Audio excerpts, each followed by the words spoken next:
2014 সালে স্বামী হারান খাদিজা বেগম।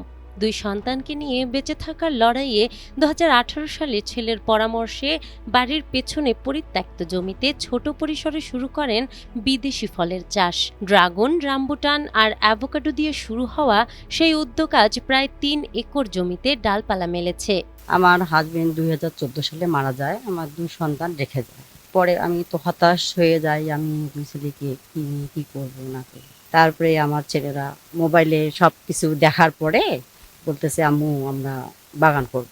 ঠিক আছে, আমাদের এগুলা সব বাজার ছিল, সব কেটে আমরা তখন ড্রাগন, রামবুটান, কফি লাগাই। তারপরে কফি ধরার পর তখন উপজেলা থেকে আমাকে কৃষি ডিডি স্যার তখন আমাকে 1000 চারা দেয়। তখন আমি রোবাস্টার চারা লাগাইছি, ড্রাগন লাগার পরে 5 বছর পর ফল আসছে।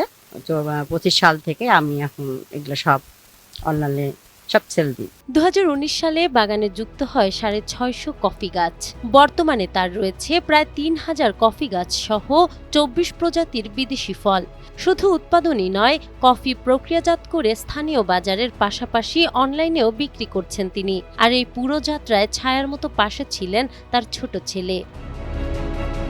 বলছিলাম নীলফামারীর জলঢাকা উপজেলার কৈমারী গ্রামের খাদিজা বেগমের কথা। তার এই অদম্য যাত্রায় চারা, প্রযুক্তি ও কারিগরি পরামর্শ দিয়ে পাশে ছিল কৃষি সম্প্রসারণ অধিদপ্তর ও জেলা প্রশাসন। কফি চাষ ও কৃষিতে অসামান্য অবদানের স্বীকৃতি হিসেবে এবার তার নাম পাঠানো হয়েছে মর্যাদাপূর্ণ বেগম রোকেয়া পদকের মনোনয়নে। তিনি আসলে অপ্রচলিত ফলগুলো নিয়েই কাজ করতে বেশি আগ্রহী। এই ফলগুলো সম্পর্কেও তাকে প্রয়োজনীয় পরামর্শ দেওয়া হয়, প্রয়োজনীয় প্রশিক্ষণ দেওয়া হয়, কিছু কিছু ক্ষেত্রে অনুদানও দেওয়া হয় এবং জেলা প্রশাসক মহোদয়ের সাথেও তাকে রিলেটেড করে দেওয়া হয়। জেলা পরিষদ থেকেও তিনি কিছু অনুদান পান, কৃষি সম্প্রসারণ অধিদপ্তর থেকেও কিছু যন্ত্রপাতি দেওয়া হয়।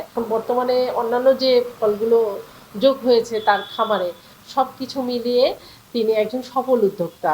রামবুটান, কফি, তারপর মাল্টা, বিভিন্ন প্রজাতির আম, ড্রাগন সহ বিভিন্ন রকম অপ্রচলিত যে বিদেশি ফল উনি উৎপাদন করছেন এবং সাফল্যের সাথে করছেন এবং মার্কেটিংও করছেন। তো একজন নারী উদ্যোক্তা এত সুন্দর একটি কাজ করেছেন, আমরা তাকে সম্মান জানাচ্ছি এবং তার কাছ থেকে আমরা অন্যরা যাতে উৎসাহিত হয় সেই জিনিসটা, সেই গল্পটুকু এবং তাকে আমরা কৃষি বিপণনের একটা হিসেবে ব্যবহার করছি। তাকে আমরা ইতিমধ্যে একটি কফি প্রসেস করার জন্য একটা মেশিন আমরা কিনে দিয়েছিলাম, সেটা সে ব্যবহার করছে এবং তার ব্যাংক লোনের প্রয়োজন আছে কিনা সেটা জিজ্ঞেস করেছিলাম। উনি বলছিল যে একটু সহায়তা পেলে ভালো হয়, সেটা যাতে পায় সেজন্য আমরা সহযোগিতা করেছি। আমরা ওনার সাথে আছি, ওনার যে কোনো প্রয়োজন হলে, যে কোনো সহযোগিতা হলে আমরা সার্বিকভাবে সহযোগিতা করব। খাদিজার এই উদ্যোগ কেবল তার নিজ ভাগ্যের চাকাই ঘোরায়নি, তৈরি করেছে স্থানীয়দের কর্মসংস্থানও। নিয়মিত 5 জন শ্রমিকের সংসার এখন চলে এই খামারকে কেন্দ্র করে। আশেপাশের মানুষের কাছেও খাদিজা বেগম এখন অনুপ্রেরণার এক অনন্য নাম। একজন সাধারণ গৃহিণী থেকে সফল কৃষি উদ্যোক্তা হওয়ার এই গল্প কেবল এক নারীর ঘুরে দাঁড়ানোর নয়, এটি গ্রাম বাংলার কৃষিতে নতুন সম্ভাবনা ও স্বপ্ন জয়ের এক উজ্জ্বল দৃষ্টান্ত। নাহার বৃষ্টি, টাইমস টুডে।